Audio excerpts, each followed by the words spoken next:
My name is Ms. Laura Betteridge and I'm the chairman, and Ms. Sophie Russell is the timekeeper. The adjudicator for tonight is Mr. Hazel. The topic of this debate is that ISIS brides should not be allowed to return to Australia. The affirmative team seated to my right is from Glenunga International High School, and the negative team seated to my left is from Brighton Secondary School.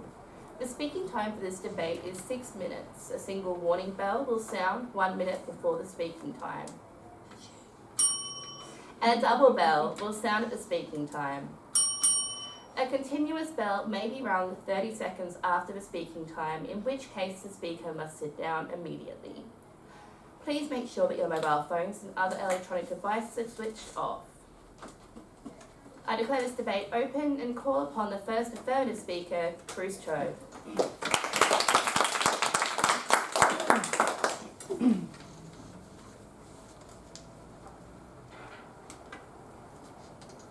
Good afternoon, Madam Chairman, ladies and gentlemen. The topic for our debate is that ISIS brides should not be allowed to return to Australia. We define the topic as ISIS brides as young women who have been recruited by the Islamic State Caliphate, who have travelled voluntarily from Australia to ISIS-controlled regions expressly to marry ISIS terrorists. And they should not be allowed or given permission to return to Australia in the immediate future, even if Australia is their country of birth or residence.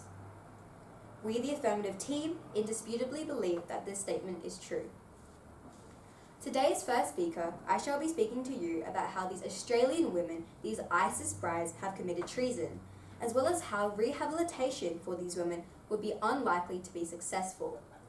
Our second speaker, Jennifer, will be talking to you about how enabling these women to return may increase the potential of bias-motivated violence in Australia. Her second argument addresses priority should be given to other refugees who are legitimately in need of support and have no history of harbouring ill will towards Australia and Australians. And finally, our third speaker, Lauren, will rebut and sum up our team case. I shall be discussing 2 points. My first point is that these ISIS brides have broken both Australian and international laws. They have committed or have been complicit in the act of treason against Australia and the Commonwealth, and they should not be allowed to return to Australia. In the Parliament of Australia Review of Security and Counter-Terrorism Laws, under Chapter 4.4 of Treason, Section 80.1 of the Commonwealth Criminal Code, it states that a person has committed treason if she or he are an Australian citizen or resident and intentionally engages in conduct that materially assists the enemy in armed conflict against the Commonwealth or the Australian Defence Force. This signifies that these brides migrating to ISIS regions have deliberately committed acts of treason and should be charged and left in the countries that they chose to migrate to. Remember, these brides are not stereotypical exploited child brides. They have engaged as foreign fighters and should be punished by the same rules as their husbands. ISIS bride, born in Melbourne, Dara Daman, tweeted shortly before her plea to return to Australia, "Kill unbelievers in alleyways, stab them and poison them, poison your teachers, and attack the UK, Australia, and the US." However, after facing the harsh reality of the consequences of her actions, she now claims that she's an Australian citizen and wants to go back to her country, and that her kids deserve the right to at least be treated like normal kids. After sharing threatening messages towards non-ISIS followers, she then expects to be treated as a regular citizen and be allowed to return back to Australia, despite committing her faith to a terrorist group, ultimately risking the safety of Australian citizens. ISIS brides like Duman should be held accountable for their actions. The Commonwealth Criminal Code judges treason as an offence punishable by mandatory life imprisonment, which would be effective if these women had already returned to Australia. However, they have not, and this is problematic for the Australian government, as this is ultimately costly, dangerous, and time-consuming to apprehend these ISIS brides and bring them back. This leads me to my second point, that rehabilitation for these women is cost ineffective and unlikely to be successful. In order for these women to return to Australia, the long and expensive process must be considered. Australia must cover the costly expenses of transport for these women from former the Islamic State territory to Australia. This process of having to extricate these brides from ISIS to Australia is also dangerous, risking the safety of those deployed to do the job. Hypothetically, once we have rescued these traitors against the Commonwealth, where are we supposed to charge, imprison, and rehabilitate them? Not only is this impractical, as we have no experience in working with war criminals as a country, there is no precedent for this. It is going to be incredibly expensive. According to a report conducted by Australia's Criminal Justice Costs and International Comparison, at the minimum, over $110,000 are spent per prisoner per year, not including meeting the specific needs of women who have been radicalized in this manner. This money could be put towards far better things, such as education or radicalization prevention. It is unlikely we can undo the damage of radicalization and trauma experienced by these women and their children, which is so entrenched that we cannot guarantee that they are truly remorseful, or using merely their citizens' rights to return to Australia to commit the same kind of damage that Manchester Arena bomber 22-year-old Englishman Salman Abedi was guilty of after he was rescued from fighting in Libya and Tripoli by the British Navy. The BBC reported that although Abedi was born in Manchester, he fought in the Libyan Islamic fighting group, where he learned to make bombs and orchestrate the attacks that killed 22 innocent concert goers and maimed 140 others, over half of them children. So, Madam Chairman, ladies and gentlemen, in conclusion, we, the Affirmative team, undeniably believe that ISIS brides should not be allowed to return to Australia. These women have committed treason and it is highly impractical to bring them back. If we destroy human rights and rule of law in the response to terrorism, they have won. A professor in humanities once said that anyone who supports terrorism, anyone who sees terrorism as a legitimate means, anyone who uses terrorism to cause the death of innocent people is a terrorist in my eyes. Thank you.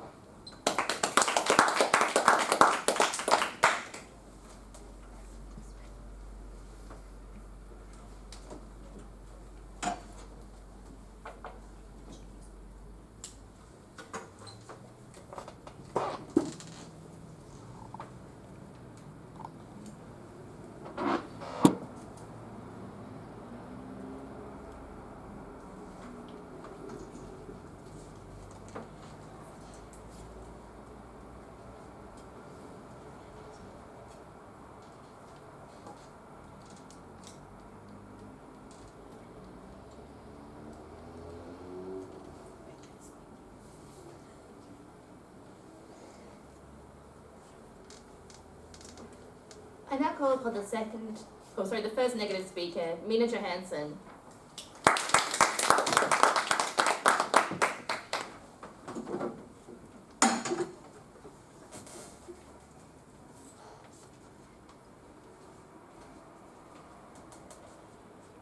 Good evening, Madam Chairman, ladies and gentlemen.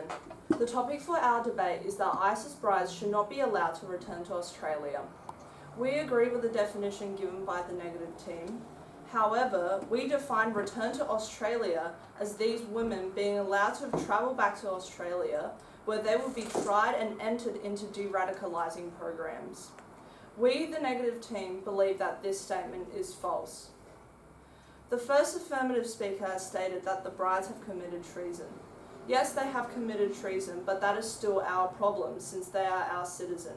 We should let them return so they can be convicted for a crime and charged in our country. She has also stated that the returning brides are highly radicalised and committed to the jihadist cause. They could prove very difficult to de-radicalise. However, what is going to happen to them if they remain in Iraq and Syria? The idea that the insufficient, oversaturated and sympathiser-riddled Iraqi criminal justice system is going to be able to implement any meaningful de-radicalisation program is optimistic at best and downright wrong at worst. What you are left with then is still a radicalised ex-member of the Caliphate cast loose in Iraq, free to continue to work as a terrorist agent. Or on the other hand, we would allow these women back into the country where they can be processed, punished and introduced into a program of de-radicalisation. Today, as first speaker, I will be talking about the possibilities of ISIS brides returning to Australia so they can be tried, convicted and monitored for their actions. I will also discuss Australia's responsibility and how we should not leave the brides to the Iraqi criminal justice system. Our second speaker will be talking about how taking care of their children and raising them in Australia breaks the cycle that led to the creation of ISIS, and how ISIS brides should be returned because they are a source of information. Our third speaker will rebut and sum up our team case. Tonight I will be discussing 3 points. My first point is that ISIS brides should return to Australia so they can be tried and convicted. Now, despite the risk that female ISIS supporters or brides can pose upon their return to Australian soil, on balance, it is appropriate that Australia takes responsibility for facilitating their return back, so they can be tried and convicted for their actions. The federal government has already vowed that citizens fighting for Islamic State would face the consequences if they return home. Recently, Australian Prime Minister Scott Morrison said they will face charges for the crimes they have been involved in. So if you're coming home to face the full force of the law.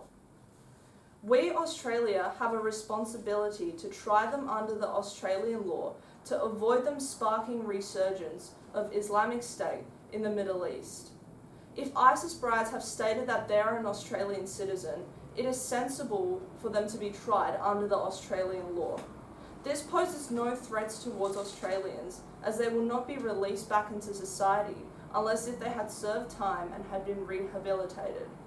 ISIS brides will also not be allowed to return to Australia to take advantage of our system. Rather, they will go through trial and conviction, as Scott Morrison has emphasised. My second point is that ISIS brides should also return to Australia to be monitored and potentially rehabilitated.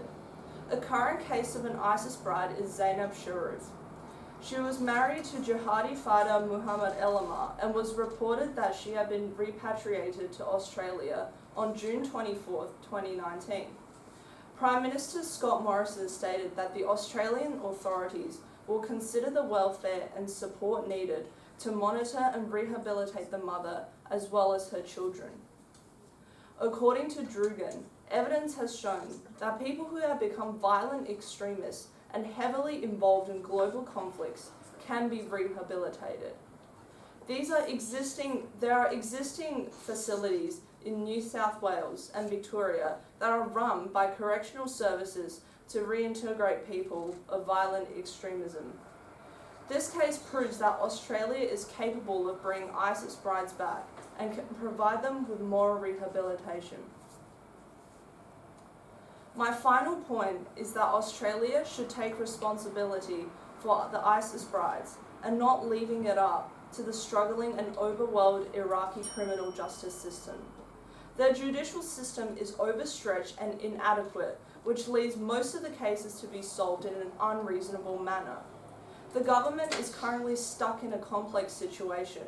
However, it is our legal and moral responsibility to solve a problem that arises from our own country. The idea that they will escape lightly without any supervision in the world is scary, and this problem should be solved immediately by letting the brides return to Australia, where they can face the Australian law and have the problems resolved by an equitable authority. They should be returned and brought to justice if evidence of misdeeds is found.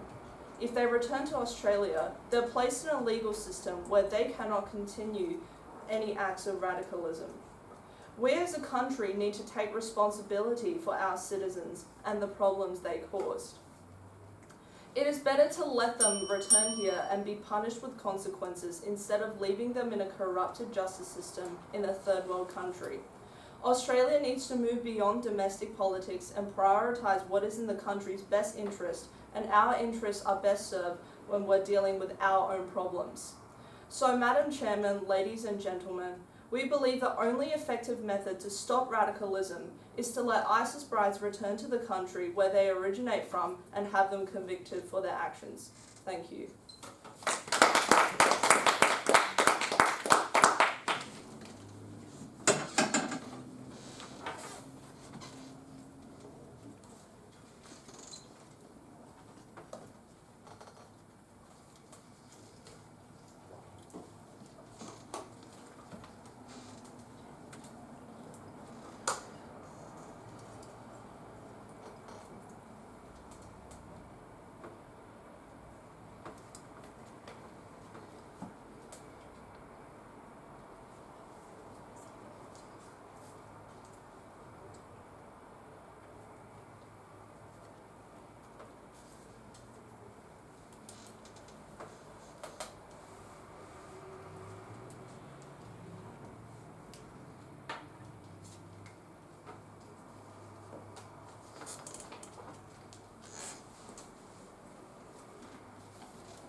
I now call upon the second affirmative speaker, Jennifer Lee.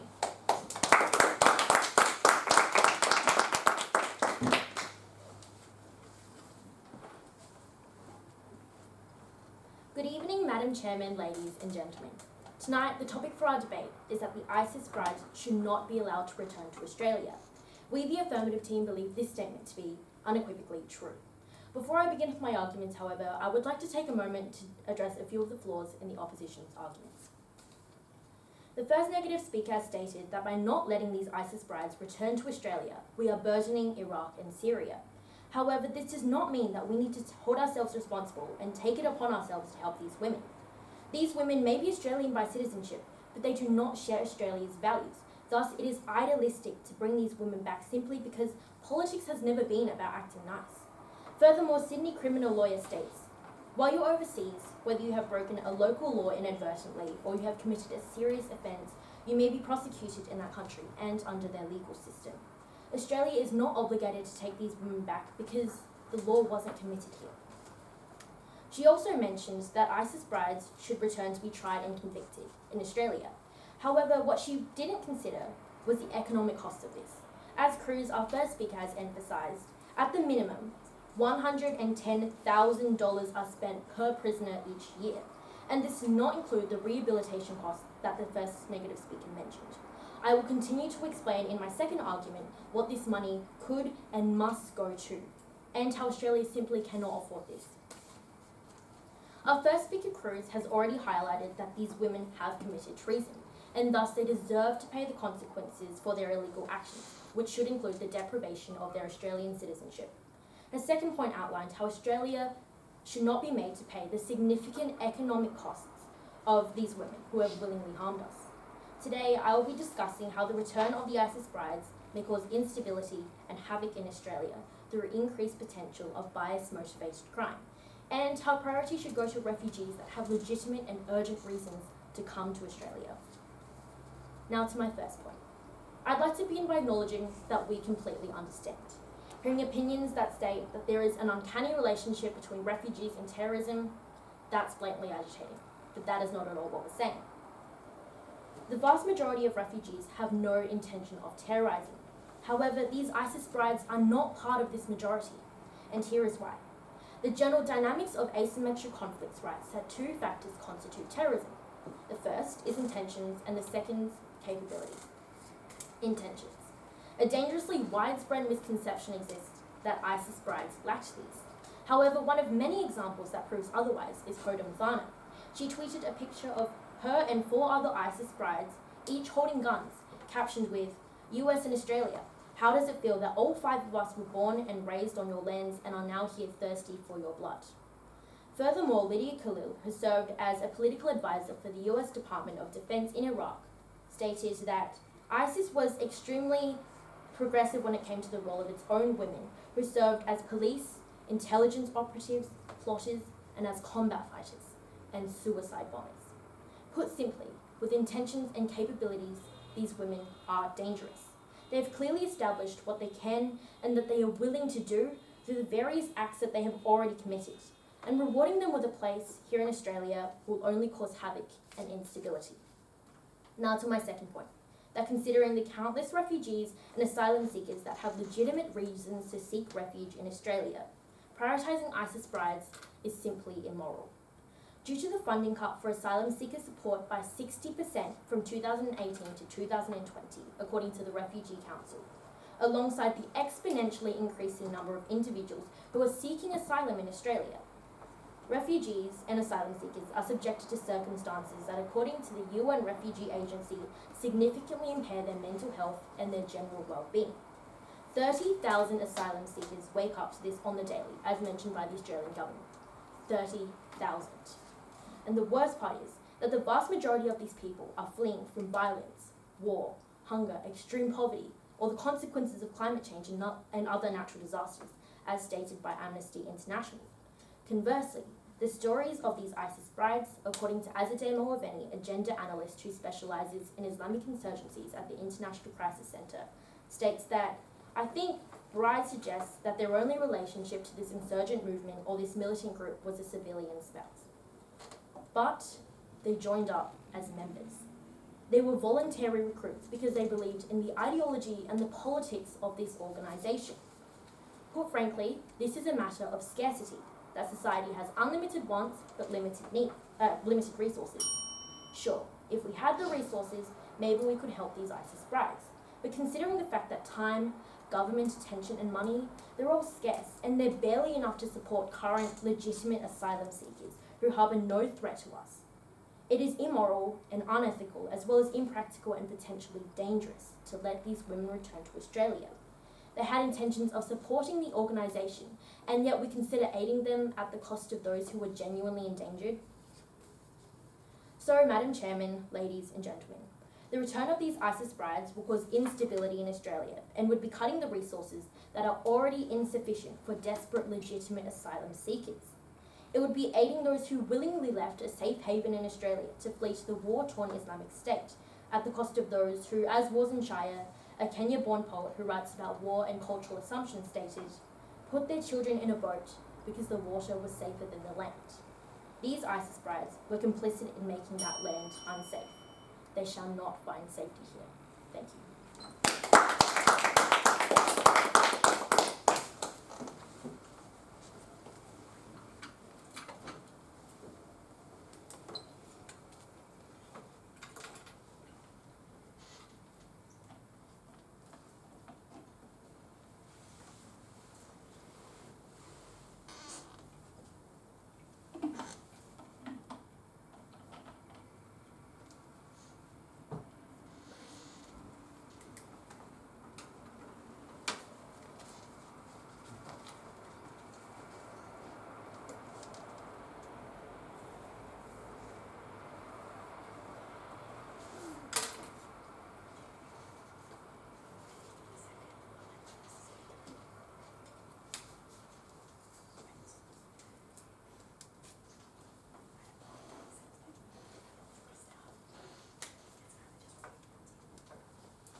I call upon the second negative speaker, Nicholas Burdock.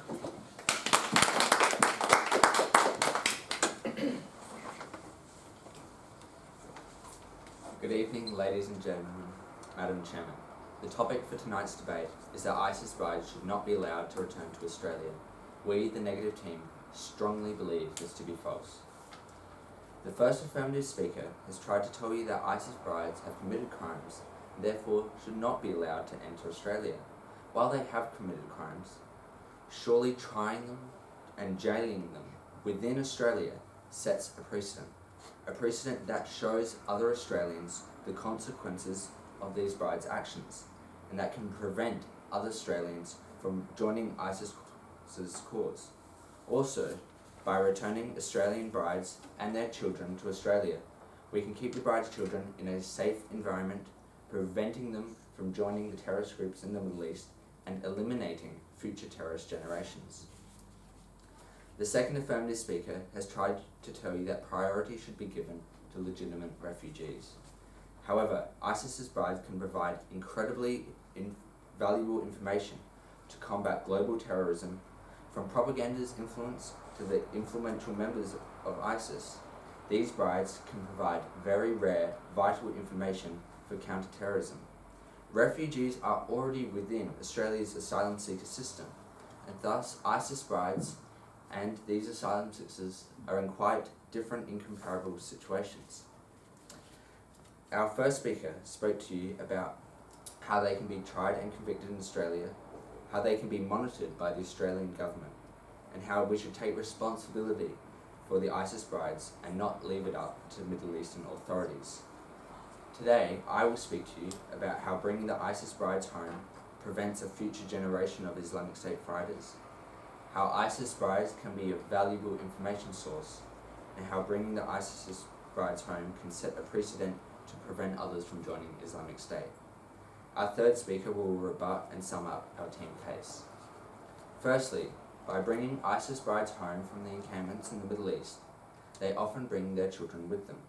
By assisting and rehabilitating the families of ISIS wives that have been returned to Australia, we can limit the future threat of ISIS for generations to come. By having access to the next generation of IS members, the children of the ISIS wives, Australia can be instrumental in limiting the continuation of ISIS. Taking care of the children and raising them in a safe Australian environment breaks the very cycle that led to the creation of ISIS. Members of ISIS are the victims or the children and relatives of the victims of the US invasion of Iraq. By returning the wives and subsequent children to Australia, we are preventing the children to be influenced from surrounding terrorist communities, figures and propaganda. This means that the numbers of future ISIS members will dramatically decrease, as any children, wives and future children of the ISIS brides cannot be persuaded to join IS. By removing ISIS brides from the conflict in the Middle East and having them safe in Australia, it is less likely for them to breed a future generation of fighters. This action will be a major contribution to the worldwide fight against terrorism. This is a very valid reason why ISIS brides should be returned to Australia. Secondly, by returning the ISIS brides to Australia, we are gaining a valuable, informative asset for this country's defence. ISIS brides understand the inner workings of the terrorist organisation. They have understanding of important and influential ISIS members and the current strategic positions. Director of Counter-Terrorism Policy at the Australian Strategic Policy Institute, Dr. Isaac Kafir, said returned fighters pose a big opportunity, massive intelligence assets. He says one advantage of repatriating IS members is their knowledge of the group and radicalisation itself. He said we can find out exactly what has transpired in Islamic State. This provides not only Australia, but the world with incredibly important information as to how to combat Islamic State and the current world affairs.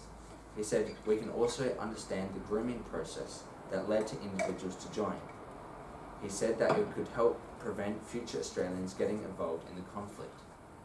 He said a bride who talks about the oppressive nature of Islamic State could help deter other young women from engaging in radical activities. This means that the information provided by the ISIS brides could be influential and critical to combating future terrorism and preventing others from joining IS. Also, the terrible personal experiences that the ISIS brides experience that would be shared upon their return will reduce the chance of others joining in the ISIS experience. This is a critical reason as to why ISIS brides should be returned to Australia. Finally, returning ISIS brides to Australia sets a precedent that prevents others from joining ISIS. By having members of ISIS return to Australia, and those thinking of going may think twice about their decision. ISIS brides that are returned and imprisoned, that renounce what they have experienced in the Middle East, and that show other women and men what life in ISIS is in store for them, would show that members of the Australian community that this is not a life that they want to lead. If ISIS brides return to Australia, it is easier for Australians to see firsthand that the life of terrorism either ends in imprisonment or ends up with believers denouncing and rejecting the faith in the state. It's better to make examples of ISIS brides in Australia. This means Australian public can see what happens to Islamic State members, a precedent that prevents others from joining ISIS, as they can see from our judicial system what happens to ISIS brides. In conclusion, the return of ISIS brides gives Australia and global nations a strong offensive at the war of terrorism. ISIS brides can be valuable information to the inner workings of Islamic State. They can set a very important precedent, and that we are not encouraging that they arrive here without consequence for their punishment.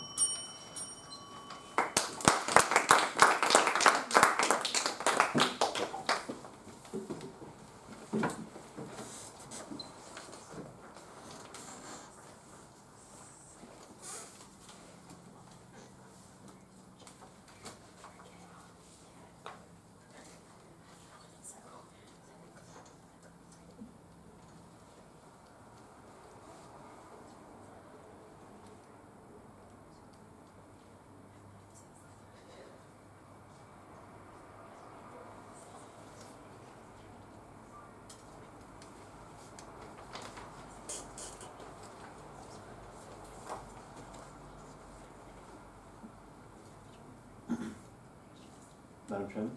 Sorry. Great at this job. I call upon the third affirmative speaker, Lauren Plant.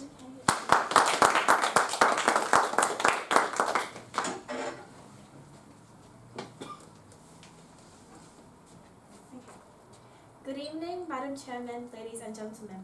The topic for our debate is that ISIS brides should not be allowed to return to Australia. We, the affirmative team, believe that this statement is true. Before I sum up my team case, I would like to point out some flaws in the opposition's arguments.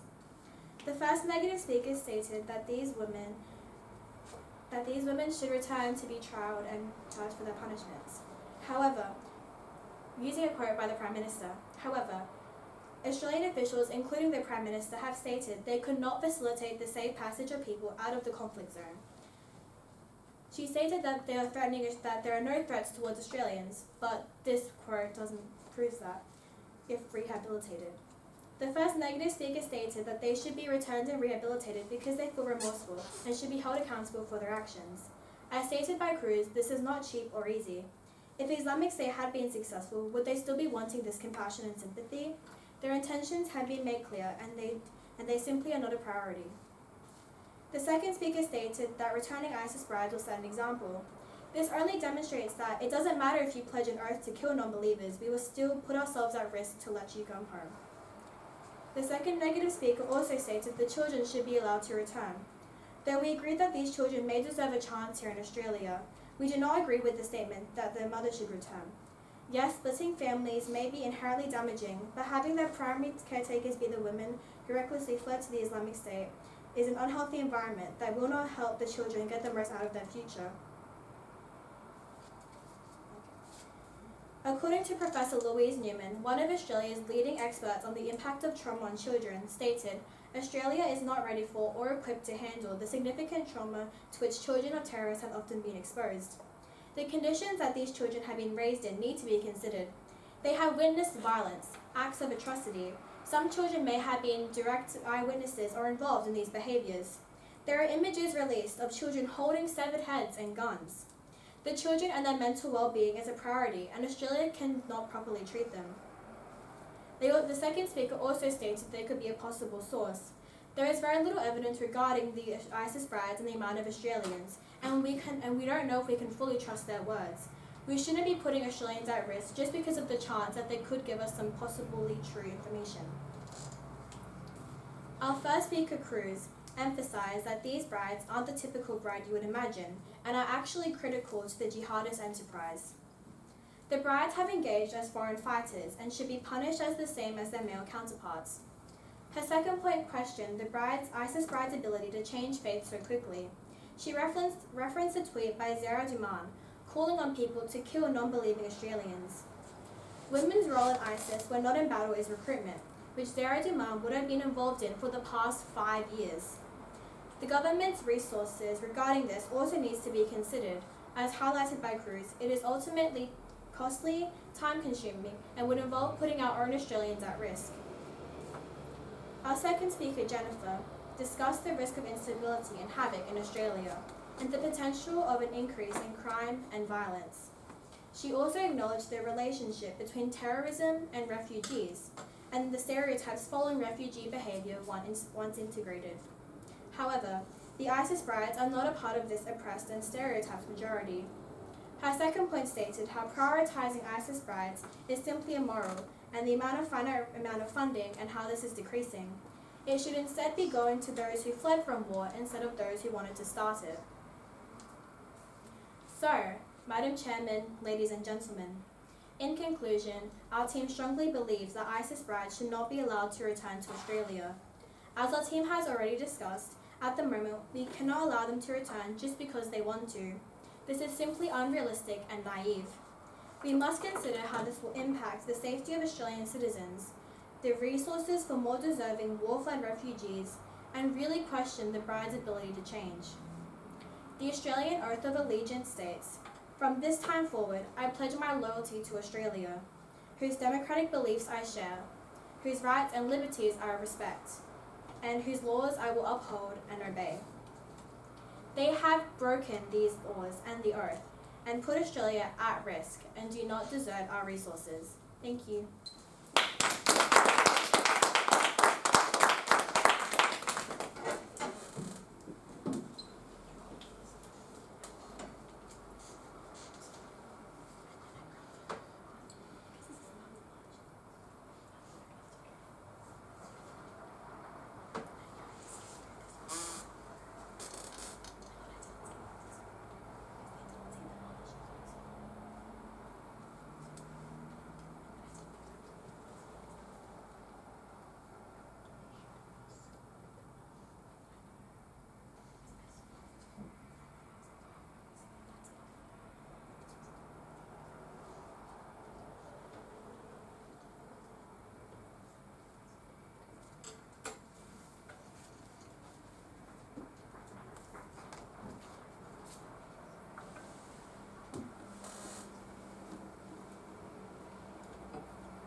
I call upon the third negative speaker, Ben Madden.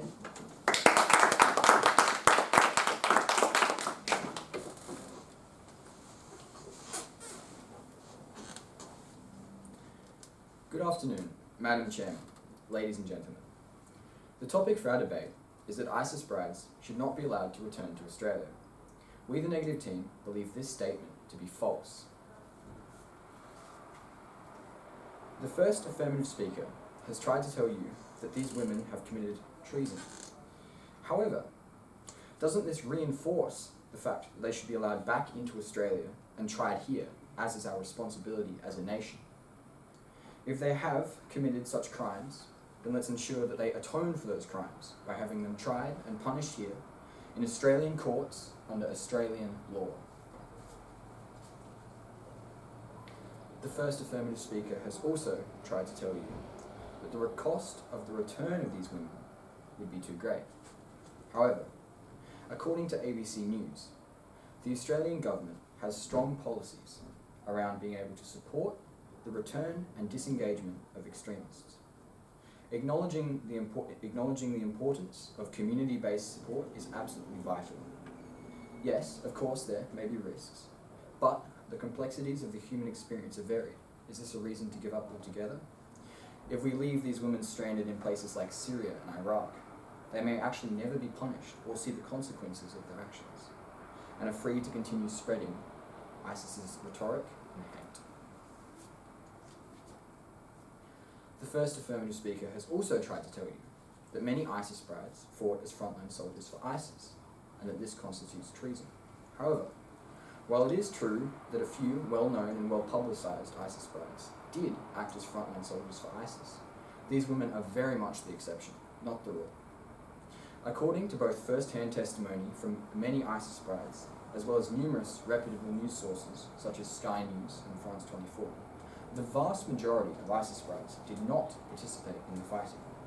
In the words of Mathilda, a French ex-jihadist bride, "As a woman, I'm sorry, but over here, apart from cooking and cleaning, we don't fight, we don't actually do anything."